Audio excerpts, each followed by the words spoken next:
हम बकवास पर आपको खुश आमदीद।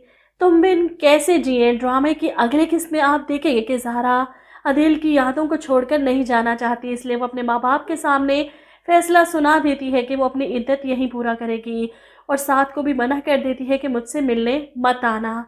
अब ज़ारा के घर वालों के जाने के बाद अदील के वालिद अपनी बीवी और बेटी को साफ लफ्ज़ों में कह देते हैं कि ज़ारा के साथ अगर इस घर में कोई नाइंसाफ़ी या ज़्यादती हुई तो मैं ये सब बर्दाश्त नहीं करूँगा।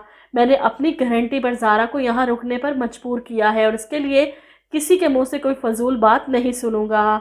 बाप का फैसला सुनकर माही परेशान हो जाती है। ज़ारा इस घर से गई नहीं, ऊपर से बाप की हिमायत भी हासिल है। वो अपनी माँ से कहती है अगर हाथ पकड़कर घर से निकालना है तो हाथ तो बढ़ाना पड़ेगा, जिस पर माँ कहती है तुम करो ये ड्रामेबाजियाँ, मुझसे नहीं होते। फरीदा बेगम इससे कहती है इस मनहूस की वजह से मेरा बेटा गया, अब तुम कह रही हो कि मैं इसे गले लगा लूं?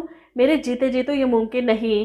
जिस पर माही कहती है कि भाई की मौत तो मैं भी नहीं भूली, अब देखिएगा कैसे हाथ पकड़कर इसे घर से बाहर निकालूंगी मैं।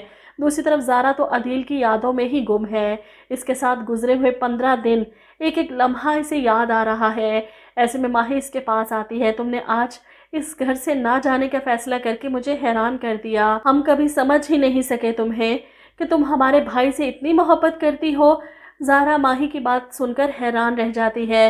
वो तो समझ ही नहीं पाई कि इस हमदर्दी में भी इसकी चाल है। वो आगे बढ़कर माही को गले लगाकर रोती है, ये समझकर कि शायद हम दोनों का गम एक जैसा है। इसने भाई खोया है तो मैंने प्यार करने वाला शोहर। वहीं अदील की छोटी बहन की नेचर बिल्कुल अपने भाई जैसी थी, इसीलिए तो ज़ारा में इसे कभी कोई बुराई नज़र नहीं आई। वो तो खुश है कि भाई के जाने के बाद भाभी तो कम से कम इस घर में है।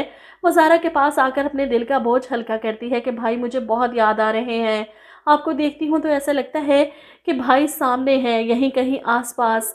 वहीं दूसरी तरफ ज़ारा के वालिद घर जाकर भी परेशान है, अपनी बेटी के बारे में ही सोच रहे हैं। ज़ैनी अपने वालिद से कहती है कि अब्बा ज़ारा को हमारे साथ आ जाना चाहिए था, अब यहाँ पर हर वक्त इसके लिए परेशान होते रहेंगे, पता नहीं इसके साथ उस घर में क्या सलूक हो रहा होगा। वो ज़ैनी से कहते हैं बाप जितना भी चाहे मजबूत हो, बेटी को टूटता देखकर खुद भी टूट जाता है। अपनी बेटी के यूँ उजड़ने पर इनसे बर्दाश्त नहीं हो रहा।